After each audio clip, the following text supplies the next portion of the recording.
If at first you don't succeed, try again.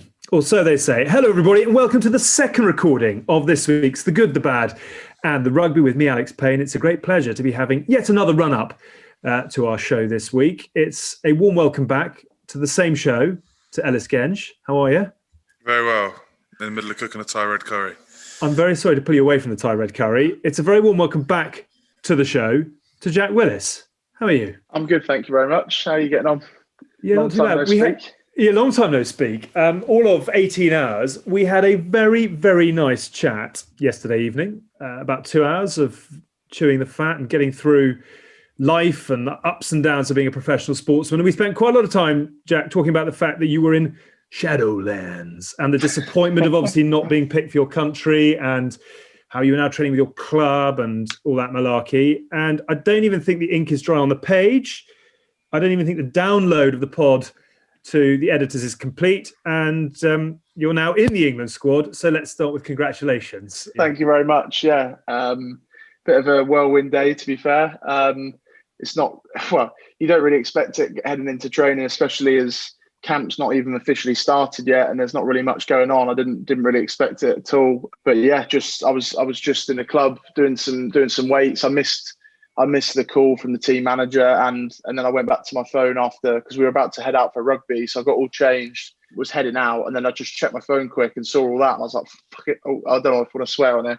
Be polite. You're allowed to go wherever you want to go. Okay, yeah. Well, I was like, fucking hell, I can't believe like what's going on. So I ran round to our team manager and said, look, what's the crack? And he's like, right, mate. Get yourself home and get your stuff together.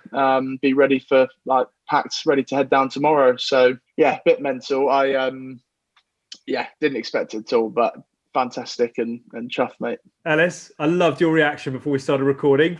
Go on, boy. The boy, he's back. We said last night, didn't you? Alex said it, obviously not detriment to any other player, but we don't want anyone to get injured or anything. But he said hopefully you get the opportunity, and bang, there it is. The pod works in mysterious ways, my boy. You're a lucky charm, mate. That's what it was. In all seriousness, thank you for coming back and for going back to the washing up basket and putting on the clothes from yesterday as well to make it look relatively like this is one show. I think we're probably going to give up on that. What is absolutely fascinating is that this is actually in real time the transient nature of being a professional rugby player. Yesterday it was not depression, but it was disappointment and all the things that go alongside it. And today, is it euphoria? I mean, where the hell do the emotions take you? Yeah, where's your head at? Like, obviously, you tell yourself, when you hear bad news, you tell yourself, you come up with every coping mechanism and you're like, it's all right, I can focus on my games at WASP, get some game time in, just focus on training here, work on my extras, this, that, the other. You tell yourself all the right thing. Also, I got my Traegers arrived today. So I was like, I'm going to crack on using the Traeger.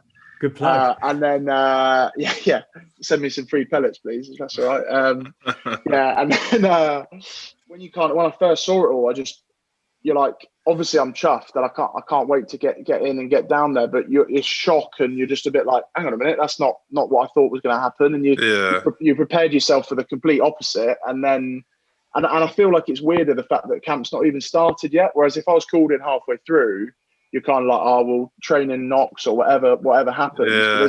There's been no games. There's not been anything. It's a bit, it's just random. But no, buzzing, absolutely buzzing. We should say bad luck to poor old Sam Underhill. And, I know you wouldn't want to be taking your place in these circumstances and hopefully, he's all right. But the challenge now for you is to make the most of it. I mean, is that something that you talk to yourself about? Is that something you doodle in notebooks as to how you make the opportunity, maximised as much as you can? I mean, how do you reset goals like that? Yeah, firstly, gutted for Unders. Like, he was great for me when I was in camp and we got along really well. I thought we did. He might not say the same, but it's always shit if you get a knock and hopefully he's not out for too long. But as you say, I sort of got to realign my goals and what I want to do moving forward. I think in terms of what I'm focusing on improving, nothing changes, but it's obviously a different shift in mindset. I think I gave my best mate from home a call earlier and he was buzzing. He just said to me, look, like, you've got to go in there with a bit of an extra edge. Like, I've now got a point to prove, but in a way I kind of do that. I wasn't originally in that squad and I want to prove that I feel like I should have been, and really forced my way into it. So yeah, my mindset's not to go in there and be the guy that's just been added to the squad. It's how much I can try and bring to the training, to the games, anything I'm involved in. Hopefully as much as possible, but even if it's a little as possible, then I'll hopefully put my best foot forward. Tell you what, we should just remind everyone, we're actually recording this on the week before it will go. So go on the 3rd of Feb. We're recording this the week before because obviously once you're in England camp, you've got media duties and media blackouts, etc. The one thing you are now not allowed to do is get injured in the next 7 days. Otherwise, we're going to be having a third run up at this podcast. But Ellis, I'd love to know from you how, you've been in and out a bit, you've had call ups, etc., sent back. I mean, how do you handle the emotional roller coaster of being a top flight pro rugby player? For those of us that like security and, the day to day just to be relatively calm, I don't know how the hell you put yourselves through it. Yeah, it was a bit more hectic, I'd say, a few years back, just with being at Penny Hill. It was the amount of times I drove up and down to Penny Hill in a week, I reckon the most was 4 once, because Marler's back stiffened up. So I got sent home on the Tuesday, Marler's back stiffened up, then he was all right. I went home again, and then his back was fucked, so I had to come back again. Like, it's just the way it is. It's just it's the nature of the beast, isn't it? You got to be prepared to drop everything at a heartbeat. The thing that I was going to say to you, Jack, is I bet you've unknowingly and rightly so, like, planned your whole week out, what you're going to be doing, and so, obviously we're on lockdown and stuff, but you would have had your rock cap, Rockport business to deal with. You might have arranged a business call and stuff, and now you just got to drop it all on his ass and 100% focus on the rugby, because that's what you want to do. Well, exactly that, really. I've spent the last once I got in from training this morning, dropped a few emails to people, had Zoom calls lined up and all sorts on tomorrow, which is my day off, and then Friday, which is another day off for the club. I had it all lined up, and dropping a few messages saying, "Look, lads, sorry, but I'm off. Leave it with Alex." Lunners is good. He's, as we were saying yesterday, that's what makes it nice about doing it yourself, running your own business with someone that understands the rugby. Yeah. It makes it so ideal. He's the first thing he says is he's buzzing for me, not, "Oh, mate, what we're going to do." Stitch up. Exactly, yeah. So no, he's a good lad. This show is wonderfully asked about tit, and dear viewer, if you've got no idea what it is that we're talking about, all will be revealed as we get into the meat of the conversation from yesterday. The other question I want to ask you, Jack, is how your missus, how Megan takes it. Does she go, "Yay, I won't see you for 8 weeks"? Is she genuinely chuffed? Is it sort of faux excitement for you? I mean, it must be bloody hard for those left behind. It is. I mean, when she wouldn't admit it to me, but I could tell when I came down the other night after my call with Eddie saying I'm not in the squad, that she was holding back a smile that I'm going to be sat here for the next few weeks. Obviously, she wants nothing more for me to go and play for my country, but equally at the moment, it's not like she's able to see that. It's still watching me on a TV, but just it would be in a different coloured shirt. It's no different at the moment. Whereas I think she'd feel slightly differently if the games I did play a few months ago, she was there at the games, it would be slightly different. But yeah, I think she's trying to put on a brave face today and make sure we have a nice last day together. And then I'm sure she'll be miserable on FaceTime in a few days' time when I'm chatting to her. But no, she'll be always cheering me on. She's a good girl. So what is it now? Pants and socks in a bag, and toothbrush, toothpaste. How quickly can you get ready? I mean, you must be quite a well trodden path and quite a good routine for getting yourself sorted. I was on my first, when did we arrive now? It would have been, well, I don't know when it was. In the beginning of the Autumn Nations Cup, my first week in camp, I packed half the house. Like, I've rocked up with all wash training gear, unbranded training gear. I've got like about 20 different casual outfits as if we were going out every night. I don't know what I thought I was doing. But then I realised when we had a little break and came back that I didn't need anything really apart from my kit. And I left all my kit with the kit man because they store it away because it's such a big bag that you get given. So pretty much this time, just, toothpaste and probably pack a few PG tips because the hotel tea is not the same, is it? So no. What is it? Earl Grey? Something like that? I accidentally had a pot of Earl Grey when I was there and I was fuming. It's probably your favourite, is Alex? It's like hand and glove, that, Ellis, isn't it? Reminds me of the story of Mark Regan after they won the World Cup and they went to Buckingham Palace and they all had the line up with the Queen, and the butler walks past with a pot and goes, "Oh, great!" And he goes, "No, mate, Mark Regan, Bristol and Bath in England." I can't remember, but, as legend has it. Amazing.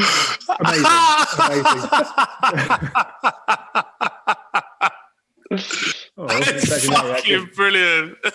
But I'll take it. So, Ellis, you've got Ty on the go. There's a lot more to come, obviously, on this show, and we're never going to talk breakdown angles and how other squads are coming together, but we had a really good chat last night, and I'm looking forward to everyone getting into that. But what are you doing today? Tidying up, getting everything ready? I'm basically gonna, when I come off this call, pack all my gaming setup up. I've got one being sent actually to the Lensbury because mine broke down, so I'm on the laptop at the moment. But I'm gonna sponsored, get the gaming set up, shipped down, and then just pants and socks, same as Jack, because I leave all my stuff with the kit man as well. He does a good job, to be fair. He lugs it all around. But then just like game ready stuff that I've got to take now is like game ready sauna blanket, recovery pumps, all that sort of stuff, because we're not allowed to share the equipment, the recovery equipment now because of the COVID stuff. So we'll have to lug around all the game ready and Normatex. What a tough life. Right. I love the fact that the Last Supper is a red Thai curry as well. It was even that. My ass would have been on fire. So. And on that note, dear reader, listen, we must let you go. Jack, you got your chance. Take it with both hands. Do you feel super pumped, ready to rip into it? I'm looking forward to it, yeah. It'd be good to see Genge in person as well. So I'm sure he was going to miss me. There'll be a big hug between the both of you, I'm sure. Yeah. Thank you for coming. Social distance, yeah. Thank you, chaps, for coming back and salvaging what was a really good, fun chat. We wish you both the very best of luck with the upcoming Six Nations. It's incredible how quickly these things turn around. But let the fun and games begin for both of you. For everybody else, here is the best of the rest of the conversation that we had last night. We've removed most of the stuff around Jack's disappointment. We've refilled it with the positivity of a man who is on his way to England camp. Enjoy the rest of the show. No Haskell, no Tins, which is part of the reason I'm so excited. We've tempted Ellis to the dark side. No longer just a guest, this week a host. How are you feeling? Let's pop my cherry. I'm actually quite excited. More excited than when I lost my virginity, at least. Good. Well, I'm glad that these things come and they deliver great excitement. Hickory Brothers Scaffolding, is there a little plug for that, or is that just a freebie? Yeah. No, it's just my mate's firm, and he gave me a few hats. So cold in this house, man. Can't get the eating on this time yet. It's too expensive. For all your scaffolding needs, go to hickorybros.com. And we gave you carte blanche this week. We said to you, who would you like to have on as your first guest on A Good, the Bad, and the Rugby? And you have gone for. Do you want to reveal your blind date this week? Don't tell him that. His ego will grow. I've gone for the big lad, Jack Willis, self-proclaimed biggest piece in camp. Is that right? Self-declaration. That's not self-proclaimed. No, not at all. But, that's obviously what Genji's seen. I'll leave that to him. I didn't realise that I was actually selected by Genji as well. So handpicked, boy. Handpicked. Oh, mate, I'll take that. Thank you very much for having me on. Talk to us, Ellis, just a little bit about where you're at, what you're up to, what's been happening in the background, how you keeping? What's been going on? Obviously not a lot outside of rugby in general with the lockdown stuff. I've been snowed in for the first time in my life. I've always been a city slicker, so the grit is out very early in the morning where I'm from usually, but I'm in the sticks at the moment. So have you built a snowman? Oh fuck, no, I'm not going outside. It's freezing. I actually, my dog been escaping. There is a story for you. My dog's been escaping, so I had to pay a bloke to do some fencing around my garden. Because I swear to you, every time I let this dog out, he'd escape. And he's a big dog, like I don't want him scaring people. Anyway, I ran outside yesterday, or last night, I was playing League of Legends, ran outside because I heard the dog barking, and I thought, fuck me, he's escaped again. Proper freezing cold, like no shoes on, because I was in the Annex, like no shoes on, ran out, looking for a dog, Cass, where is he? And I've stepped in the biggest piece of shit. Like barefoot as well, and between the toes. Yeah, everything. Like proper livid. And the shower in my Annex is being done, so he's barking now. Actually, the shower in my Annex is being done, so I couldn't wash my foot off without waking the baby up. So I've gone back into the house, turned the shower on. Mrs. fuming. Right. And I've got shit foot. So. And there also the anecdote is it tells you about life in the senior squad where you have an Annex. Jack, are you packing an Annex at the moment? his Annex is probably the size of my house to cash these on. But I've actually got a similar story from a few months back when the COVID thing sort of first kicked off. Our kit man got COVID and was out for 10 days, so we had to obviously isolate him. We had to wash our own kit, and I've like woken up. Yeah, normally we're very fortunate. So we've like I've like woken up like really early in the morning, like shit, I haven't washed my kit. I didn't have any for the next day, so I've gone downstairs, chucked my kit in the washing machine. I've not turned any lights on because you know when you want to like save some sleep, if you know what I mean. So stay dark and like just do it whilst you're still half asleep. And I've stepped back when it's pitch black and literally stood in the biggest dog shit.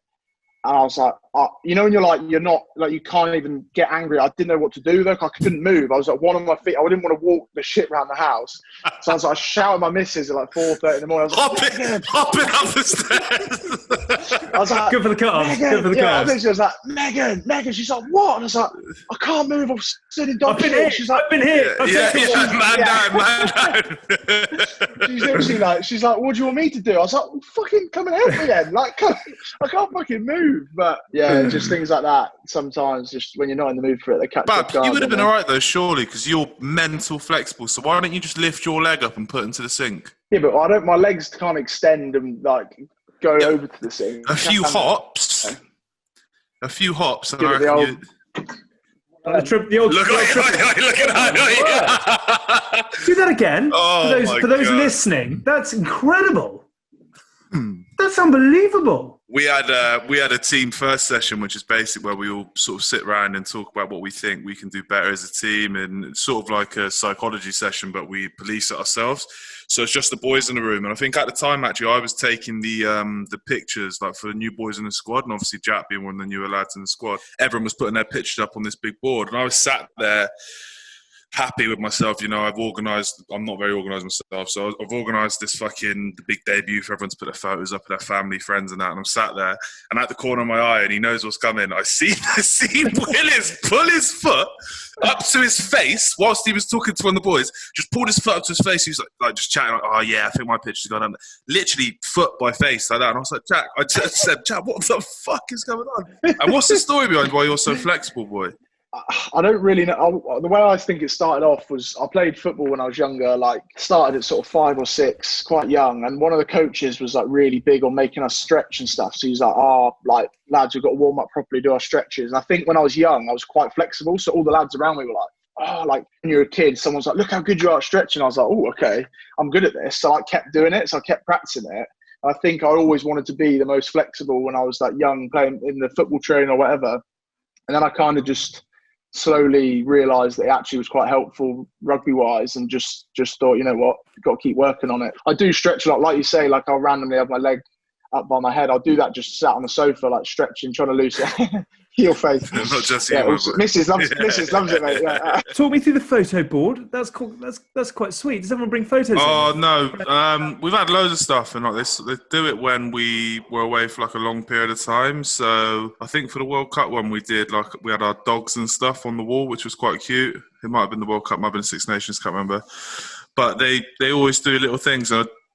This one was like, we had to do it, so I went down, I broadcasted a message on WhatsApp, which I didn't even know you could do. Broadcasted a message on WhatsApp to all the boys, so they can have 5 photos of, it can be of family members, it can be of family members, it could be of partners, it could be of whatever you want. And I had to go first, and I didn't want the new boys in the squad thinking they couldn't have a bit of crack, so I put one up, bollock naked, just to set the tone.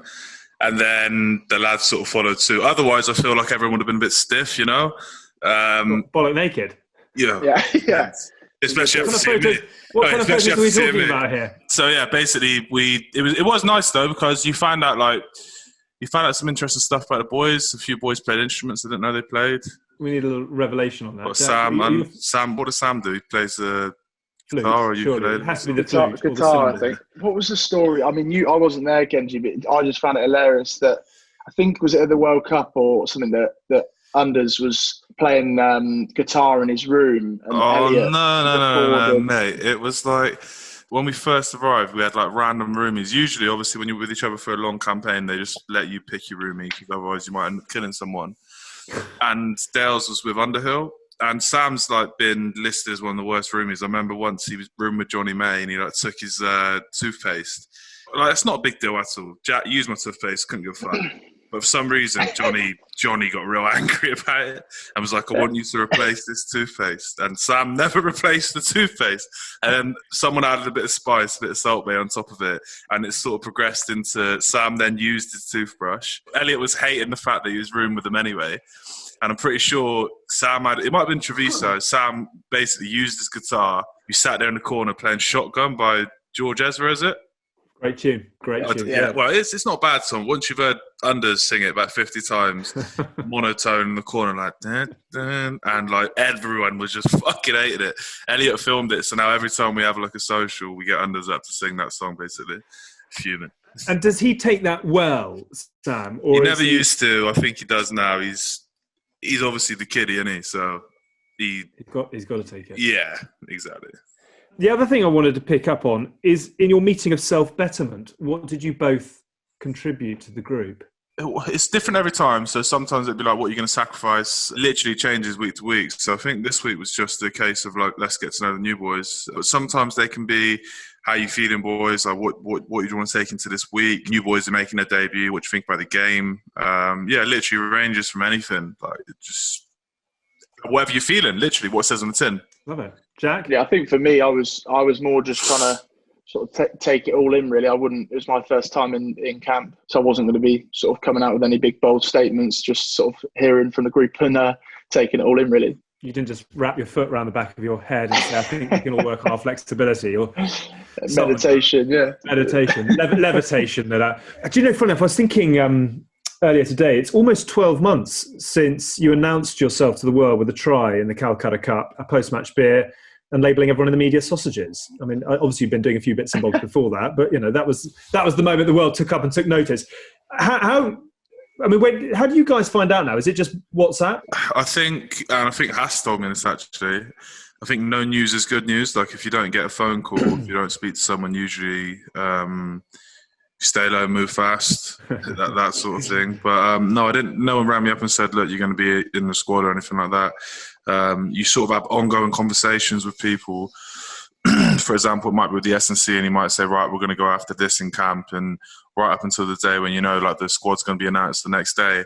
And I'd say if they were saying all that stuff to you and then you weren't in the squad, you'd be a bit fucking baffled, wouldn't you, as to why they were talking about stuff you're going to be doing the following week. But no, in the past, yeah, like, I found out, like, I wouldn't know up until the very last second. Like, literally my mum and dad have, like, known before me sometimes.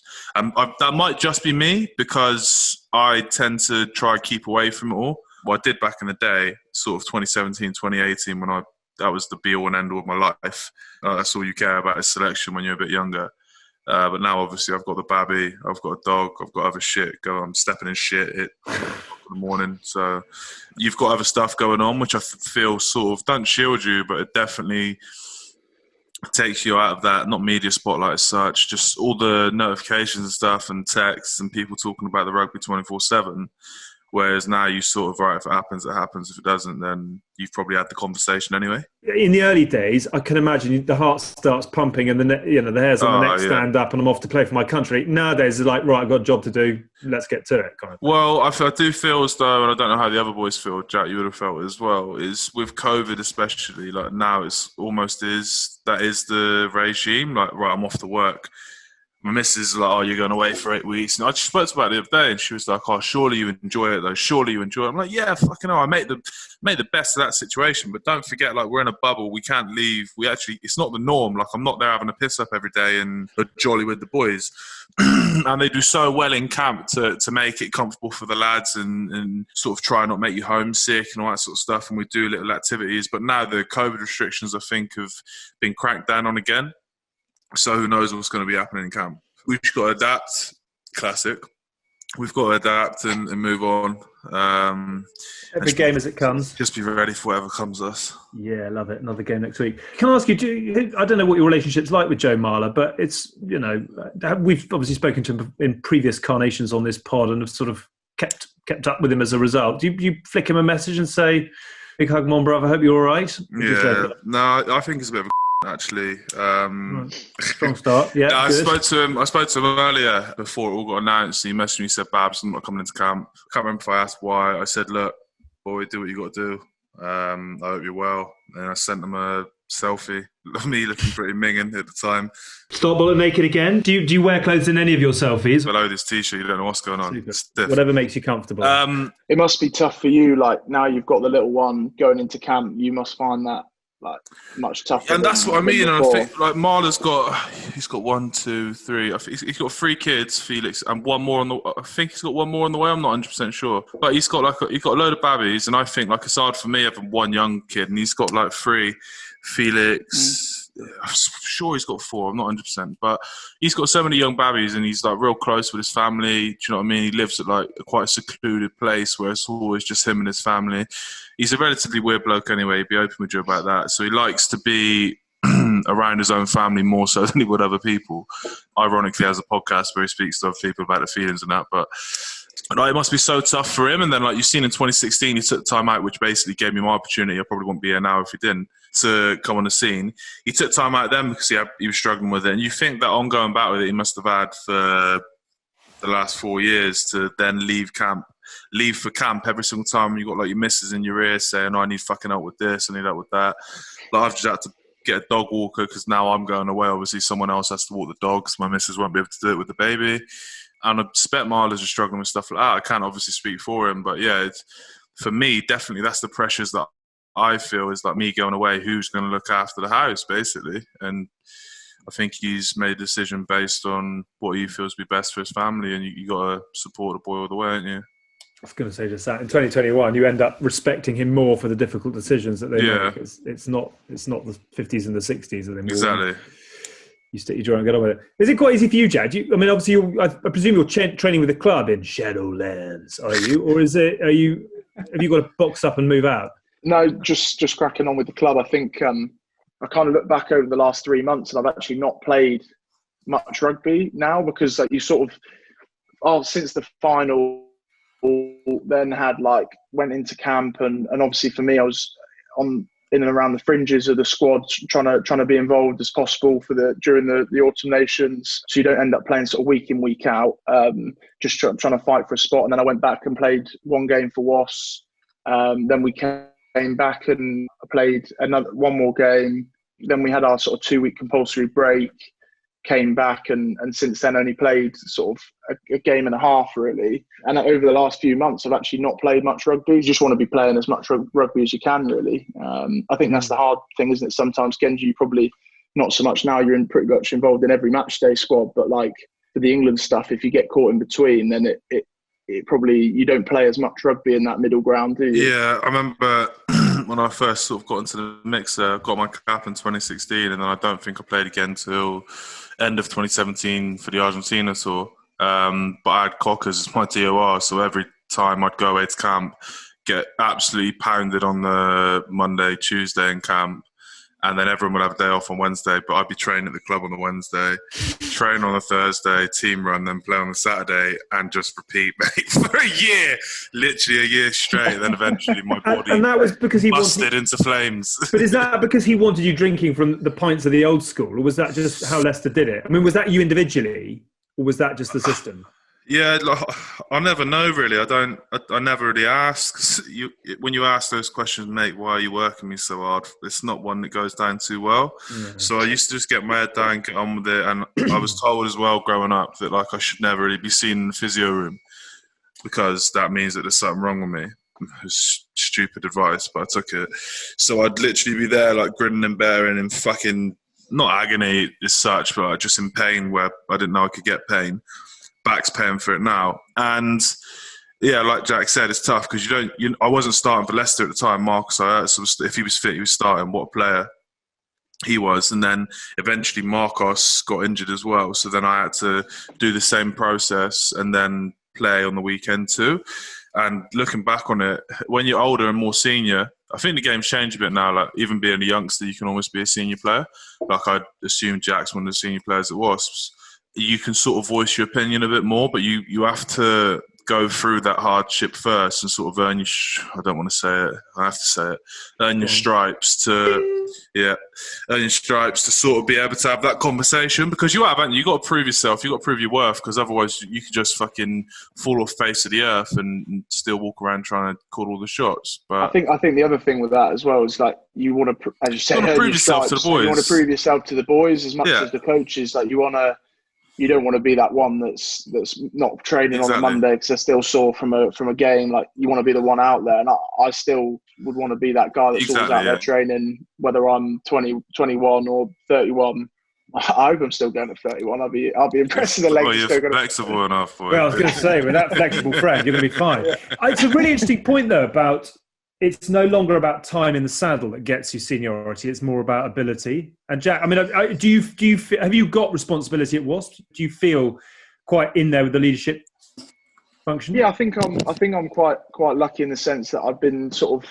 I think it comes with game time and playing more and more, and then you realise that if you're part of that group that's playing regularly, that you'll be involved in certain discussions on a regular basis. So like this year, I've been invited into a bit more senior stuff, which I've really enjoyed, and like we've got some good senior players in the group that it's good for me to learn off. Someone like, well, obviously Launchers is your obvious great leader, great captain for us, but someone who probably you wouldn't think of was much necessary. Someone like Jimmy Gopperth, like for me, someone who's playing at 36, 37, the age he is now, the experience he's got and the years and years he played in different countries as well. Like hearing him talk about different things in different ways, like I'm always all ears, and hearing it from behind the scenes in some of those leadership conversations, you hear things that you wouldn't normally hear that goes up to the wider group. And it's nice for me to try and sort of listen in on that stuff and take it in, because although I am sort of involved in that setup, I'm still learning a lot, and I think we all are. Like Genge would say the same. Like he's captained Leicester now a few times, but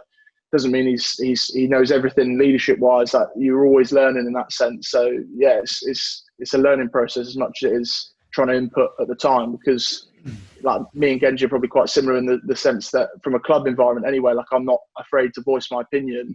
So I think sometimes inputting as much as you can, but also knowing when the right time to input is a skill, really, that you try and sort of learn. Genuine question with a real sort of interest attached to it, because it's something that certainly Hastings and I have spoken about quite a bit in the past. How much, both of you actually, because you've both got interests outside of your jockstrap, so to speak. Jack, how much do you think you are a better leader and sort of more comfortable in that environment because of everything else that you do on the side and your other business interests? Do you just quickly want to, because we discussed this on the RPA show, do you want to quickly remind everybody what you do in your downtime? Rockport. Is it Rockport? What are you talking about? Rockcat. What's it called? Rockcat. That's the one. Rockcat. I can't believe you're dropping so give a brief synopsis of what Rockport. I was going to say, bloody Nora. But tell us about your business interests and how instrumental that is in how comfortable you feel in that leadership environment. I've always had an interest in property, and that's why Alex Lumbo, the guy that I set it up with, used to play for Wasps. We've been top mates since then, really. He retired from concussion, and we sort of had a few chats, really, and just got talking about, we both shared a passion for property and always wanted to have that focus. I was obviously out for about a season and a half with my injuries, so it really got me thinking that I needed something else outside of rugby. And then we set up Rockcat together, and effectively just sort of helping find opportunities for investors, developers, some bigger funds as well, and talking with landowners to try and sort of place deals with people. So agency work effectively, and then brokering debt as well, which Alex is sort of the brains behind that side of things. But for me, yeah, you learn to sort of hold yourself in a different way, in different meetings, different environments, and it's not only that, it's sort of having that other interest outside of rugby and knowing that rugby is not, if it did happen to end tomorrow, that's not the end of your life. And as Genge said, there's different things that give you a bit more perspective.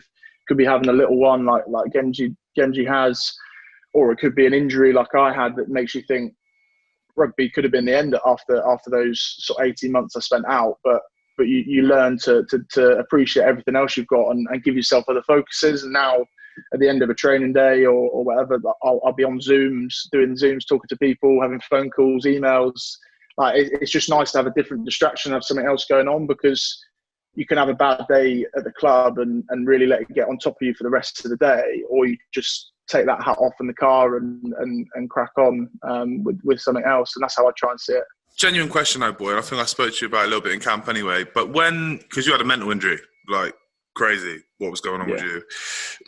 And I won't wish up on anyone. But the way you dealt with it, in my eyes, was unreal. How do you think, and you don't have to lie about it, bullshitter, do you think that having this rock cap was the saving grace to why you came back? I don't doubt you would have came back and tore up anyway, but do you think it was a saving grace and a driver for you to then get back fit, thinking, fuck me, if I don't, then I'm doing this and pushing pencils for the next 8 years where I could be ripping it up in the Premiership, playing for England?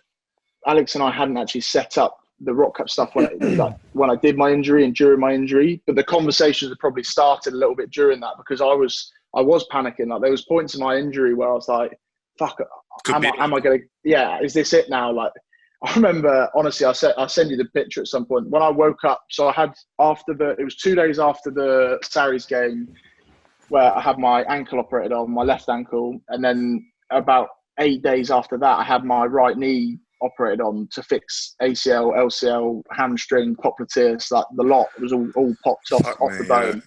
No wonder you're so bendy. Have they put sort of like elastic bands in those instead of ligaments? It's just rubber bands, yeah, that's it. Double hinges. Yeah, I remember waking up from, I actually think, because my missus is in the room, apparently I've like proposed to her and I'm crying as I'm coming around from the anaesthetic after my kney op. I'm like, does that count? Just for clarification, are you hooked in, or is that? I think she's ruled that one out. And then I've like woken up. Then about an hour later, they were changing the dressing, and honestly, I've never seen anything like it. Like, it was, they put it back together with staples rather than stitches, and I didn't even know that was a thing. I've got I had this scar all down the outside of my leg and then down the middle over the patella. I was just looking at that. And then for the next 8 weeks, I was in the wheelchair because I couldn't weight bear on either. And I was just like, how am I going to get back playing rugby? There was times in the rehab as well. And then I needed that second op on the ankle that you're just like how am I going to get back to this now? But that's the one for you, bro, that I think, fuck me, the resilience that you've shown there, because I don't know how I would react, but I know that my head would have been absolutely gone. If someone had told me, I thought your ankle done as well, I personally don't think I would have been able to. I can't say it, but I don't know if I would have been able to react the way you did. I would have done something mental, like deleted my League of Legends account. I don't know. When I did come, so I came back, obviously had the ankle op, had the knee op, took about 9 months to get back, and then my ankle wasn't right. I was running around, played like 20 minutes against Sale, I think it was, played Leicester actually, and Youngie didn't do me any favours. He went down with a hit pointer 1 minute into the game. I was like, oh fuck, here we go. Boom, straight in. I've gone on, straight in. And then the next week playing Newcastle, and I just couldn't run after about half an hour. I was like, this is 4G. Like, I couldn't. No, I was at the Rico. I was like, I can't run on this. So I came off. We had a scan, and the fracture had reopened. Basically, had to go through an op again, another 6 months. And then and again, Genge sort of touched on it when you're in camp. Like, the hard thing is obviously not around your family and stuff. And I'm a big family man. My girlfriend was great during my injury and stuff. Like, I couldn't have got through it without all them. And I know it sounds a bit cringe saying it, but like every day, like my brother was living with me at the time, and the amount of hobnobs and cups of tea we got through on the days where I was down in the dumps, just like, that's what you need though sometimes, isn't it? You just like, you come in and you're like, my knee's the size of a melon. I'm like, how am I going to get back running? And you just need a little pick me up. I was quite lucky with all the support I got. Do you feel now, Jack, almost like this is a sort of second chance kind of thing, and therefore some of the pressure has gone? I suppose there's more enjoyment attached to it. Do you feel a sort of, I'm not going to say the second coming, but do you know what I mean by it's sort of a bit of a free hit in some ways? Yeah, you just grateful to be out there and try and play with a bit more of a smile on my face. I think I took it so, like, obviously I do take it seriously now, because that's not, that'd be wrong to say I don't, but I couldn't think about anything else before I did my injuries. Like, as you were saying earlier, Genge, like when you first come into it, like you're reading everything in the media, you're thinking about this, think about that, and then like you you get carried away with what people say. You read into it too much. You're watching your games back. You're watching clips. You're watching highlights. You're watching everything. Like it becomes a bit of a bubble. And then to be taken away from it for so long was kind of quite refreshing to be like have a nicer perspective going back into it. And that's how I've tried to just enjoy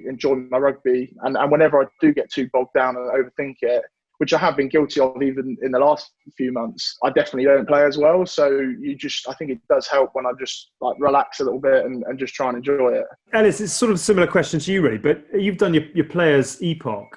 Have you got fingers in business pies at the moment, other than Hickory? I wish I had Hickory Rubber Scaffolding, millionaires. I am setting a gym up at the moment in Leicester with Sam Underhill. The company got set up 2 days ago, I think, and I'm actually just trying to pull some funds out of other investments now to fund that, basically, because I'm not sure. Big money. Yeah, shock. I'm not sure we want to go down the route of. I'm not 100% yet. I'd be talking shit if I told you I knew all the intricacies of the business plan, but because it's our own money, we don't really need a business plan, if that makes sense. Like, we don't need to present it to anyone and say, fucking, we're going to do this on this date. And we're sort of playing it by ear at the moment. We've looked at the location that we want. We found like a sick location, and now we're sort of trying to sum together a business plan and stuff. We've done all the numbers for the equipment we need. It's exciting. But what's the USP? Is it for mums? Well, if I told you that, you'd go and set a fucking gym up, wouldn't you, Alex? Well, not in the middle of a COVID pandemic, I wouldn't, but I like where you're going with it. Yeah, there you are, you see, ahead of the game. I just wonder whether you're going after mums who like frothy coffee and sweaty Betty gear, or whether you're going for the heavy tin lifters. No, it's not going to be a sweathead gym. I think there's a few of them everywhere, isn't there? Like, you can always sort of find one of them, and people that travel long and far and pay ridiculous dough to go to them, I think. But I'd say there's a few of them in Leicester at the moment. It's probably more so university. Bit more niche, isn't it? Bit more niche, mate. Well. Yeah, it is. And I don't know anyone of that caliber up here. There's one in Bristol actually called Trojan Fitness, which is like a bit of a sweathead gym, but it's class, unreal. It's headed up by a bloke called Matty Hudd, who played for Dings Crusaders and that too. If you've ever been down there, you won't forget it, Jack. But yeah, he does really well off it. So I think it's something that me and Sam are quite interested in, and sort of franchising this idea. But other than that, no, I haven't got anything going on. Do you like having something to come home to from training that isn't rehab, carbo loading, protein shakes, etc.? You like a bit of a spreadsheet and a business plan? Yeah.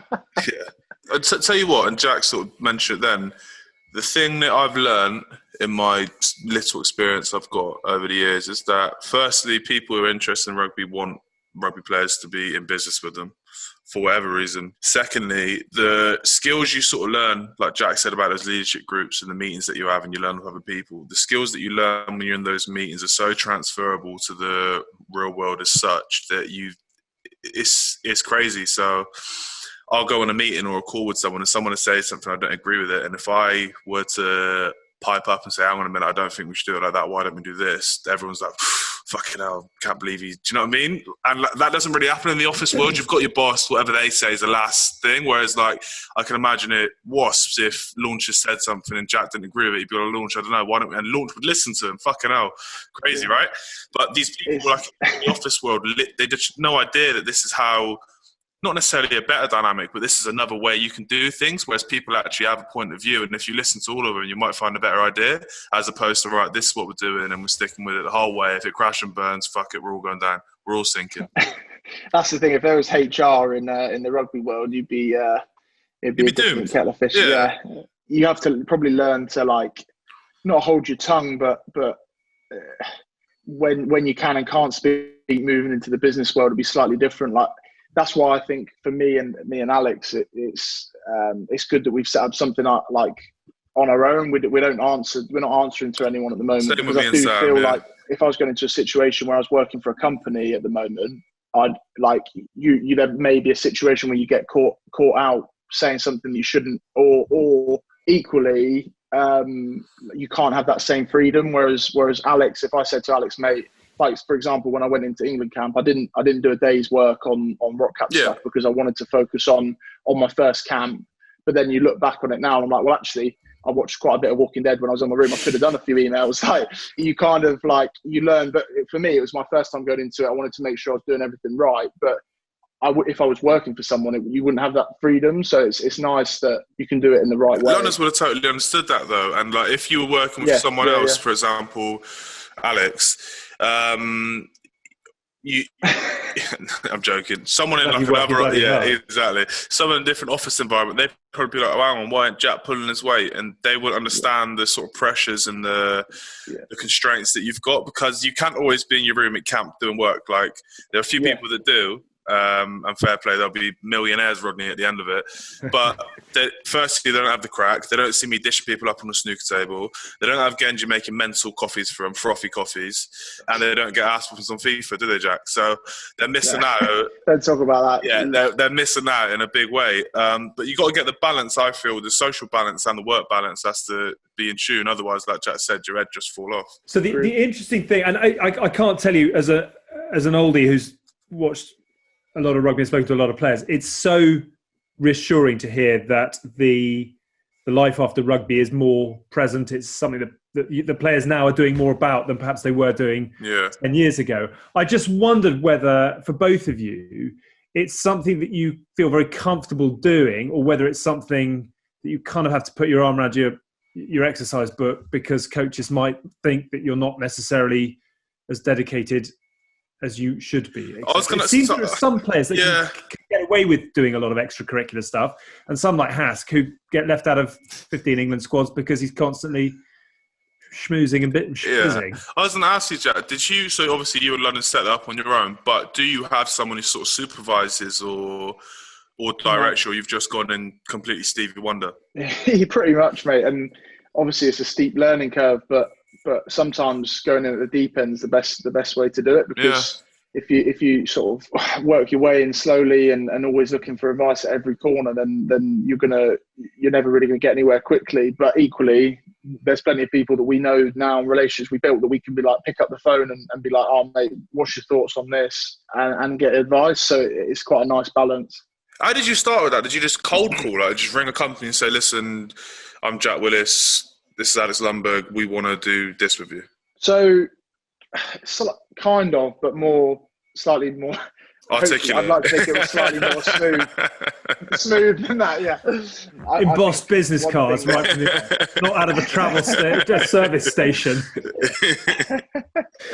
Yeah, like using sort of social media and LinkedIn was a big thing as well. Like, it still is a big thing for sort of networking with people. And I try and start it off more casual, really, because I want to build a relationship with people, and that's what Alex and I would be about, is like building proper relationships with people, not just calling them out of the blue and going off that way, because I don't feel like any good business is done that way, really. You want to build relationships, and that's the thing I've found hardest during the last pretty much we've been doing it a year or so now. And the hardest thing is we've not been able to really go out and properly meet people and get to know people face to face. A lot of it has been on Zoom calls. And I mean, it's a pretty good replacement, isn't it? Like you can get quite a bit done, but it's not the same as meeting in person. No, and I feel, especially with a bloke like yourself, like you've got an energy about you when you actually speak to you in the flesh. Not to be too nice to you, but you've got like a good energy, good vibe. And if you are doing business, obviously off the first handshake you give, or that aura that you give off, it goes a long way. So yeah, I'm with you there. That's why I'm not a millionaire in this gym industry, because I've been on Zoom for last year. So. Quick question. You mentioned there are a few players out there who get really into this. Who is going to be the first player that we know of to be moving to Monaco out of your crew? Who's in the private jet club first? You can say yourselves. Is there anyone else out there? Moving back to Noel West, mate. I'm not going anywhere else besides there. He's talking as if he's on his big farm estate. He's like, "Yeah, I'll move back there." Of course you will. I fucking will, boy. With a load of dough, I'll be there. Are you going to take the Annex with you? Yeah, they won't fit. I reckon probably Itoge is probably the first bloke to go there, but you're probably busy in Parliament doing another Brexit deal or something.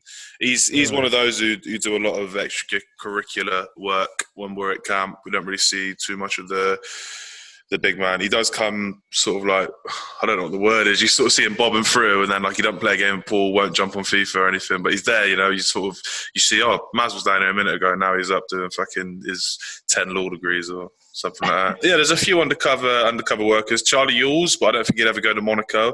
The bloke's owned the same T-shirt for the last 7 years. Literally seen him in every single picture I've ever had with Yules. He's got the same top on. It's this Hard Rock Cafe. Economising. He's obviously reinvesting all funds into... He's a minimalist, mate. He's an absolute creep. He's got 2 pairs of boxers. You know that? And he alternates each day. They're vile. They're like card, mate. That's how hard they are. Tiny pieces, so it doesn't bother him. Yeah, probably Yulesy. He'll have a load of dough, but he's so tight as well. Got the longest arms in the world and the deepest pockets as well. Crazy. Unders has a bit of extras as well, I think. Bit of uni work, business. He likes property development. I'll tell you one from Was as well. Will Rowland's very clever bloke. Really? He went to Oxford Uni, and he's a switched on fella. I don't know whatever. He's one of them blokes that I don't know what he'll go into, but whatever he does, he'll be good at that. Send us through the investment decks, and we'll spread them out across the good, the bad, and the rugby. Please do, financial services. Let's talk a bit of rugby, Jack. Because I think last time we spoke to you, the big day hadn't happened yet. So how was your debut? What was the song on the bus? That's the most important question. What did I sing? Actually, I do remember what I sang. It wasn't on the bus because the way things were, obviously the buses were split, so it was waited till we got back to the hotel because it's all like socially distanced and stuff. So I sang "American Boy" by Estelle. How does that go? I was going to go for it. You were lit. I'm about to do it. I can't. I love that song, mate. Were you more nervous for the song or the start? You were class with that. I like a sing-song and a dance. Yeah. I had that in the locker, or my humps by Black Eyed Peas, but I thought that'd be a bit much. So I thought I'd keep that tucked away. Talk us through the day, and I mean, do you do nerves on a big day like that? Are you pretty calm and comfortable? Where are you at? It was weird actually, because I think it helped nerve-wise that there actually wasn't 80,000 fans there, because I think that makes a big difference. And I don't know if you found it as well, Genge, but since we've been back without fans, like I felt a little bit more relaxed, like heading to games, and without my family there, like it's sort of a running joke that I normally have about 20 tickets going to my family. I'm sorting them out with the office lady. Like I've always got loads of people that cheering me on, so that always is like another thing in your head. You want to do well in front of them. I was obviously very nervous, but I felt like I'd exerted a lot of emotion throughout the week after I'd found out on the Thursday. I sort of was quite emotional about it, absolutely chuffed and ecstatic. But from then on, like the sessions are so tough in camp, and the big main training day as well, it makes you feel so prepared going into the game that I just felt, look, you've got to stay relaxed. You've done all the work now. Just try and enjoy it, because that doesn't come around again. Your first cap for your country is a once in a lifetime experience. And yeah, it was incredible. I think I was kind of gutted because after about 15 minutes, I took a dead leg by one of the big Georgian heads. I could feel it getting worse and worse. I was trying to rub it to get it sorted, but I could feel my leg getting worse and worse as the game went on, and I ended up coming off sort of 50 minutes. But it's one of those that you wanted the game to go on forever, just loving it. And Genge was a big part of that as well. I think for him, he obviously was trying to just make it even more special for me, revving me up. And when I scored, I remember him coming up to me and fucking shaking my head. There's a few pictures around like this, and he's like, "Fucking hell!" He's like, "Fucking hell, boy!" He's like, "You're on for a fucking man of the match here. Let's fucking have it." It's a class experience, and to have top boys around you as well, it makes it even better. It was incredible feeling. Are you one of those players, Ellis, that commentates on the game during the game? Yeah, I don't mean to. I think it just happens naturally, to be honest. I have conversations, obviously, when I'm on the pitch with Jamie. Some of the stuff we say to each other, you won't believe, honestly. But it's not us taking the piss in any way, shape or form. It must just be a sense of nerves, or I don't know what it is, but we say some fucking mental shit when we're on the pitch together. For Jack, to be honest, because I knew about all his family usually come to the games, and obviously stadiums being empty and stuff, I just wanted to make it as special as I could. So when he scored that try, obviously I probably lost my mind more than his family did. And then he scored again against Wales, was it? No, I got a turnover that you went mental The at. turnover, that was it. It was like a try, wasn't it? But I just thought, like, he's worked so hard. Honestly, I know it's a bit soppy, but you worked so hard for whatever, like 14, 15 months to come back. I told you already, to come back from that injury. And like I said, I don't think I'd have been able to do that. And for you to get that far and achieve so much in those games that you have, I was just so happy for you. And it's weird when you're in camp, you build those relationships so much quicker. Like, people might be looking from the outside thinking, fucking hell, like, he hardly knows him, but I spent every single waking hour with the bloke for the last 3 weeks, doing the most grueling training sessions. They're sweating all over each other, so you know each other quite well. It's like in Love Island, isn't it? When they just a few days together, they're all of a sudden declaring love. That's what it is. They're 24/7. But we don't get 50 grand at the end of it. Yeah. Do a little bit about that. I love that. That's our social clip done and dusted. Two England rugby players discussing their comparisons with Love. What is the bond between you two? Where does this story start? I don't know. He absolutely spanked me when I was captain for Leicester that time. We took our heaviest ever defeat, and from then on, I thought, you know what, I'm going to be real good mates with this bloke.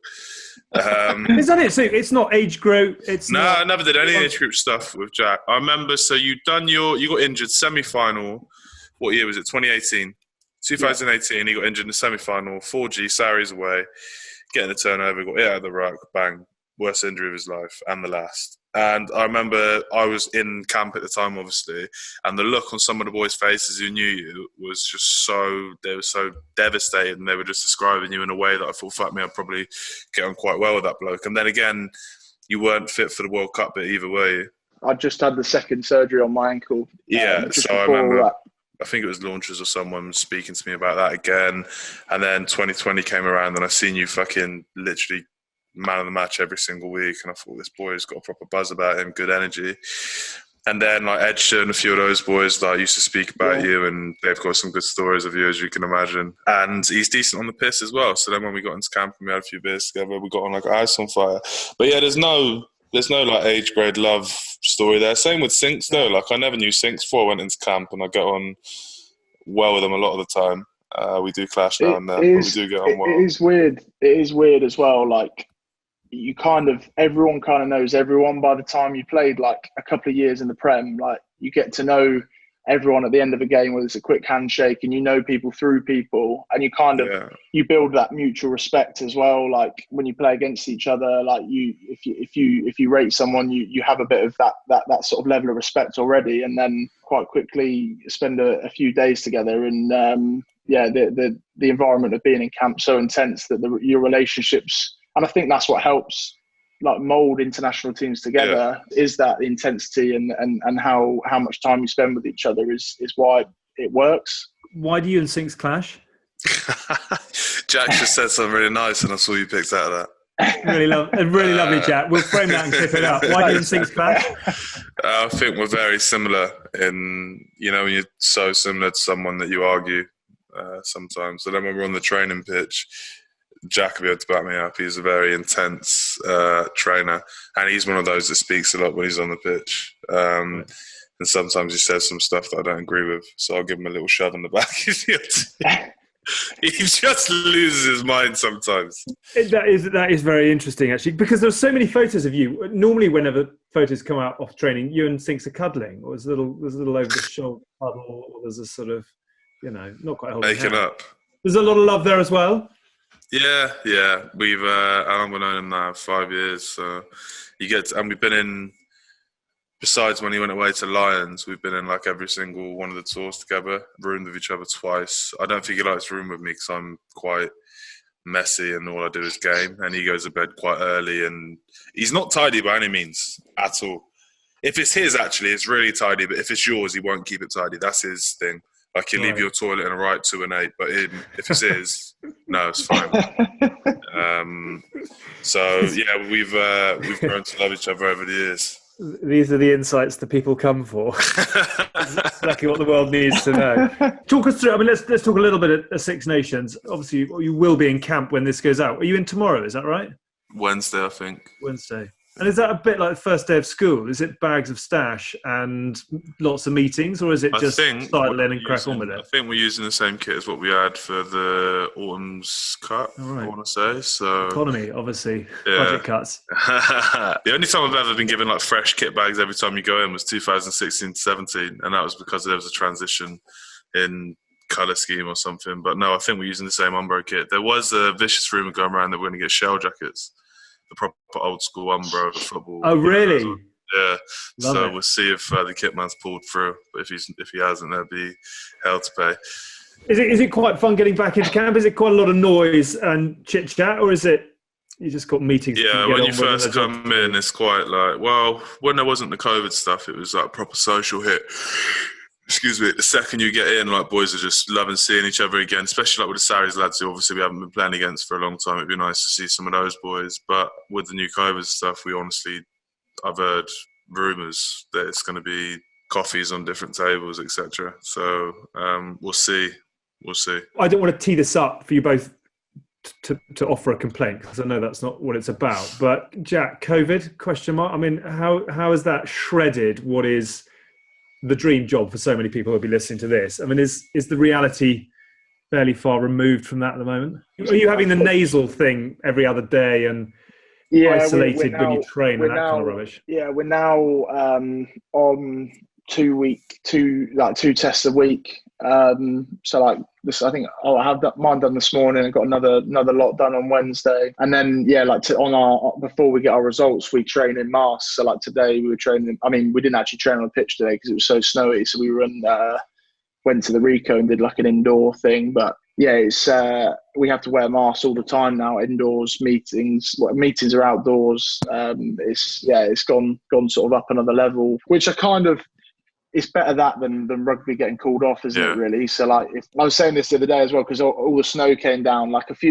year ago before the COVID stuff. If someone had said to you, like, oh, we're not training today, like, snow, like, something's happened, like, everyone's a bit like all the staff, everyone's like, okay, we've got to organise this, we've got to organise that. Whereas now, like, everyone's so used to just being like, oh, the game could be off this weekend, training's off today, everyone's isolating for 10 days, because of all the random things that have happened the last few months, like, nothing seems out the picture, so you're kind of a bit more used to it now. Do you feel that the way it is now will be the norm going forward, or do you think there's going to be like that transition period where we then go back to how we were before? I reckon so the rest of this season will be similar to how it is. And then hopefully by the end of the season, we've got some fans back. And then I reckon all of us will be vaccinated by then. I don't know. It's a hard one, isn't it? Because obviously the priority at the moment is getting people who are vulnerable vaccinated. But if we're playing a sport where we're more at risk, then you'd think that if they're allowing it to go ahead, they might as well vaccinate us, so then they don't have to worry about us. Because at the moment, the reason we're a bit of a headache for the government in a way at the moment because of the risks that we pose by catching it. But if they vaccinate all of us, then we wouldn't be a worry. I don't know. Switch off from it all. I couldn't tell you the ins and outs of it. It's only a global pandemic. Park it and move on. Quite right too. Quick bit, Ellis, just on, I suppose, Scotland first up. Obviously a glorious day for you 12 months ago, as we touched on as well. I mean, Six Nations is Six Nations, and wherever you look, there's some pretty juicy rivalries, etc. But Scotland, ? Yeah, I've looked at their squad. They got decent outfit this year. Canberra Path in their squad now. Yeah, one of the Prem's finest. Now they've got a real good team, haven't they? They sort of get stronger each year, Scotland, whereas they used to sort of, without taking anything away from them, because they always play well against us. They used to be a team that sort of never really competed for the top spot, but they're definitely up there now. They've got some of the best players in the world. Finn Russell in great form, so they're danger definitely, but I've yet to feel unprepared in an England team. So hopefully we get back in, keep the momentum that we had at the last Six Nations or Autumn's Cup, and we do a job. Ellis said last time he was on, I think, that he doesn't watch much of the game, but does get excited when it's scrum time, and will maybe doodle a note or two. I just wondered, have you got a notebook, and do you jot bits down as you go, or do you kind of channel hop, second screen, whatever it is the kids of today are doing? Yeah, I'd probably be switching off when it's scrum time completely, whereas when it's like when we're looking at breakdown and things like that, I'll be that's what. Oh, look how flexible his hammies are! What a lovely angle. Because it sounds so much cooler. You talking about profile and literally whenever the scrum talk's going on, I'm like, just fucking push. Of course, don't worry about my neck. From the Haas School of Scrummaging. I tell you what's quite interesting, and I don't know whether you can give away trade secrets or not. I heard Jurgen Klopp say something the other day about how when they do analysis on the opposition, they always try and find the weak link. They identify the guy who they think they go after. Is that a similar? Do you ever do that in a week in a game plan? Do you pick out someone and say, right, everything goes through here? Sometimes you do it the opposite way, like you pick out the strengths, really, wouldn't you? Be like, right, we've got to try and utilise X, Y, and Z because, yeah. I suppose I don't really know football tactics, so it might be different, although I'm a big fan of Liverpool. So, if there's any tickets going, Alex, sort me out, mate. If you're talking to Jurgen Klopp on the what I will say, though, is that I think you've just rifled through the media handbook there and you've taken a question about negativity and you've switched it into a positive, which is a very clever tactic. I'm going to go again. Do you ever, Ellis, does Eddie ever say, right, this bloke here is out of his depth, go get him? Yeah, of course. Everyone does. But I think we have this. I think he might say it so that sometimes he might be like, fucking hell, this bloke's the best scrummager in the world. He's going to eat you alive, X, Y, and Z, just to like make you fucking switch on and be wary of it. And it's horses for courses because like Jack might not need that. And I might need sort of a rocket up my ass to remind me how hard a battle it's going to be. And it's tough, isn't it? Because like our scrums, I don't want to jinx us, gone quite well recently for England. So week to week, I've never had the conversation that in one of those meetings, we've never had the conversation of where we say, right, these lot of shit, let's fucking go after. It's going to be a walk in the park. It's always, how can we use what we've got to get us into the game? It's never a case of these lot of fucking trash, let's just forget about them. We actually do analysis on everyone, and we literally, like for the France game, for example, where we didn't know who was going to be playing, we did analysis on every fucking title all the way down to Pro D2, I think. So it does get quite extensive sometimes, and like the great thing and shit thing about scrums that Jack won't appreciate at all because he just smells my ass when we're doing it is that every prop scrums differently. So whether it might be he's going to attack your bind this week, he's going to go in at the angle, he's long-legged, he cheats, he pushes before the ball's in. There's so many different sort of dynamics that you have to think about that you almost can't not overanalyze someone. So for me, I actually enjoy that process of looking, but I don't like sitting there on a keyboard and spacebar. Right, yeah, clip that. Clip 14, please, yeah. I don't like doing that sort of shit. I'd rather watch their games, and like see how they react after the scrum, what they're doing, and sort of go into like the psychological side of things and how they react after a scrum. Do they actually enjoy scrummaging? Do they want to scrum and all that sort of stuff? Because I find I probably get most purchase out of that. I'm fascinated in that mind games thing and where you, Ellis, will get prodded and poked to bring out the best in you. Jack, I can't see that working for you. Do you have coaches who lay down challenges in that way, or do you always have to sort of quite a straight dialogue with the people who are trying to get the best out of you? It depends on week to week as well, because sometimes, I guess it's a hard one. Like coaches do it in different ways at different times, and I think like you say, sometimes they know, right, just leave him to it this week. He can crack on and manage himself. Other weeks you might not have gone the best the week before. They want to give you a bit of a rod up your ass, but then there's other guys that would if they haven't gone well the week before, they'll want an arm around them. So as a coach, I'd imagine that's quite a hard skill to sort of realise. I'm not really sure what sort of player I am. I don't know what I prefer, whether I prefer an arm around me or a bit of a kick up the arse now and then. I don't know. It's a hard one. I guess if I feel like I deserve it, then I wouldn't mind. But most of the time, everyone wants an arm around them now and then, don't they? Just going to click that up, saying if I need it, a rod up the arse does me a wonder. Yeah. It's a hell of a show, this. But Ellis, are you someone that plays at your best when you're angry? I don't know. I think, to be honest with you, and I know it sounds a bit weird, is that I'm always quite angry on like the low down low. Yeah, do you know what I mean? Like it doesn't have to. That's a secret. I don't need someone fucking screaming in my ear for me to get wound up. It happens quite easily. So the best thing for me is like if we're playing a game, I try, as stupid as this sounds, to like get hit really early, because like the worst feeling in the world is when you get like a knee in the face or like an elbow in the face, anything that's on the nose area where your eyes start going, and I think it just proper makes me boil, and that sort of gets me going into the game. So I try sort of stick my neck out for the first 5 minutes, and that gets the gearbox ticking. It's quite fucking weird. No, I need to It's a very weird thing. I need to be checked. Do for a living, if we're going to be honest. Okay, quick fire through the runners and riders in terms of the Six Nations. France ? The one to watch. Yeah. What did you learn about them in the Autumn Nations Cup? They've got a lot of depth. I didn't know that I thought fucking hell, that first 23 they've got out on the paddock is amazing. And then you look at the team that they put out when they don't have all their regulars available. And they still competed very well. So they've got a lot of depth, the French. So yeah, they're ones to look out for, definitely. Jack, you played against Wales, obviously in the Autumn Nations, 5th in the Six Nations last year. Quite an exciting quite an exciting squad that Wayne Pivac's gone with. Did they underperform? Are they ready to get back to where most people would expect them to be? Or do you still see vulnerability in Wales? They've gone through quite a big transition, haven't they, over the last sort of couple of years since Gatlin left as well. Like a lot of older players that have moved on, and a lot of new younger players coming in. So I guess it's that transition period that a lot of teams do go through. But you'd imagine they've got quite a lot of talent coming through year after year. So it won't be long before they're right up the top again. Italy, are Italy ever going to fire any shots? They're getting better. Joe Pelleggi's injured as well now, isn't he? And he's one of their best players. Matteo Minozzi's not playing. That's you spoken to him about that?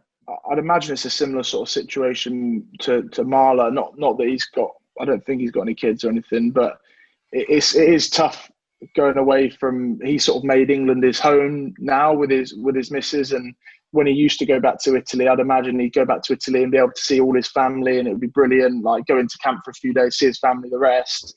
But now he'd be going over there locked in a bubble and really strict. It's probably not the same for him. And I think he put an Instagram post up basically saying like, look, I'd love to play for Italy again at some point, but for me, I'm not in the headspace mentally to go and be locked in this bubble for 8 weeks. And you can't really fault him for it.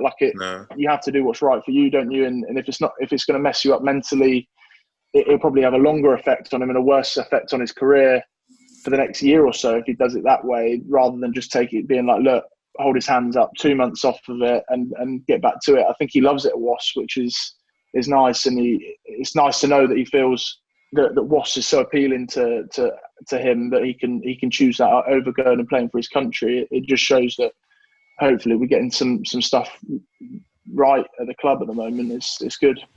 It's a huge blow for Italy, but yeah, hopefully he's all right first and foremost. And Ireland, finally, I mean, Johnny Sexton's still doing the biz, a whole load of world-class players, but probably haven't fired in the way that they'd have wanted. Do you do a lot of work on seeing who's been picked for squads, Ellis? Are you interested in that kind of thing, or do you just get to game week and then have a peek? Well, so I think our focus is usually what we can do, because I think Eddie speaks about it quite a lot. They don't have to name their squad until, the morning of or the night before? Thursdays normally. Yeah, the Thursday or something. They don't actually legally have to name their squad till like however long before. So you can, when you're doing your biggest days of the week, your Tuesday, Wednesday sessions or whatever it is for every country, you don't actually know who's going to play. You've got a rough idea. So, for example, for Ireland, you probably think Johnny Sexton's going to play, Mahoney. Ty Furlong's in there. Ty Furlong's back. For a long time. But again, like Andrew Porter's been really good. So you don't know whether or not Furlong's going to start. So there's no point me sitting there and thinking, fucking hell, I'm playing against this bloke or that bloke. Because they might even start the other lad, the blonde one. What was his name? John Ryan, was it? Yeah. So there's no point sort of worrying too much about who they're going to pick, because if you control what you control, is shit as that is to say, is as long as you control what you control, then you're going to do the best that you can do, because there's so many different variables in rugby, like the fucking weather, what ball you're playing with, what pitch you're playing on, what fucking studs you're wearing that week. Like, so many different things can go wrong at different times. I don't think you can account to win a game just on who they pick. So that's why I don't feel it's that important to just think, fuck, we're going to pick this squad because they might play this guy. It's just train as well as you can for the week and we'll take on whatever we can on the weekend. Complete the sentence. In the 2021 Guinness Six Nations, England will win. Good. Jack? Win as well. I was going to say that, but I didn't know if it was for me or not. So I just perfect. You both answered it very nicely indeed. One quick question, actually, Ellis, regarding so Eddie's in his isolation independent station at the moment. I just wonder whether you're going to be given like sort of headsets where he can literally sit in your eyeballs 24/7, telling you what he wants. You're having to Zoom him during training. We had it with Steve at the club actually before one of the games, and we were joking saying that they were going to basically glue an iPad to one of the drones, and he's going to be flying around the pitch like get your fucking height down, get a lot of abusing everyone at training.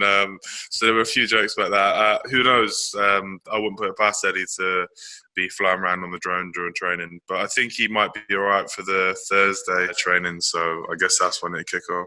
I want a 40-foot screen at one end of Penny Hill, or you're at the Lensbury, aren't you? Just like some sort of evil overlord. Yeah. Iron Sauron. Don't put it past him. I can imagine Proudfoot running around with the iPad. A very steady pace. And you're trotting around behind it. That seems a good time to remind everyone, just very quickly, I mean, we're talking obviously about Sarries in the Championship, but just to remind everyone about our Premiership show, which will be out later in the week on YouTube with our good friends at BetUK.com, who are the official Premiership Rugby Predictor app, and they are offering over 14 grand's worth 14 grand, I hear you say, of prizes throughout the 2020-2021 season. The player with the most accrued points win 5 grand cash prize. The app is available exclusively on BetUK.com's own app to players aged 18 and over on iOS and Android. Go looking for that wherever it is you do your apps. Download the BetUK.com app, register or log into your BetUK.com account, select the Premiership Rugby Predictor game from the menu, make your prediction, home win, a draw or an away win for all 6 of the weekend's Premiership Rugby fixtures. Submit those predictions ahead of the weekend and fingers crossed you've picked the winners. You get points for doing just that. Good luck. Don't forget T's and C's apply. 18s and over only. BeGambleAware.org. Send our very best to everyone in camp when you get there. We'll be watching with great interest, and I hope the dog walker picks up dog shit is part of the fee, because that'll keep your missus happy, and frankly that may well serve England well. Well done on the dark side as well. Very good. An absolute natural. And we'll look forward to chatting before too long. Look after yourself. Brilliant. Well done, fellas. That is it for the Good, the Bad and the Rugby this week. Thank you to Ellis. Thank you to Jack. Really nice to chew the fat. Good luck to both of you over the coming weeks, as we said, and good luck to all the other 5 nations in the competition. It says that on the script. I wish I could believe it wholeheartedly. Thanks again for listening. Thank you for watching. Don't forget to check out the website, goodbadrugby.com, for the Norse's stats ahead of the Six Nations. Lots to get stuck into there. It's also where you can catch our merch. And if that wasn't enough, there's our Premiership preview show on Thursday with betuk.com as well. Well done, fellas. Enjoy. Go forth and conquer. See you again next week.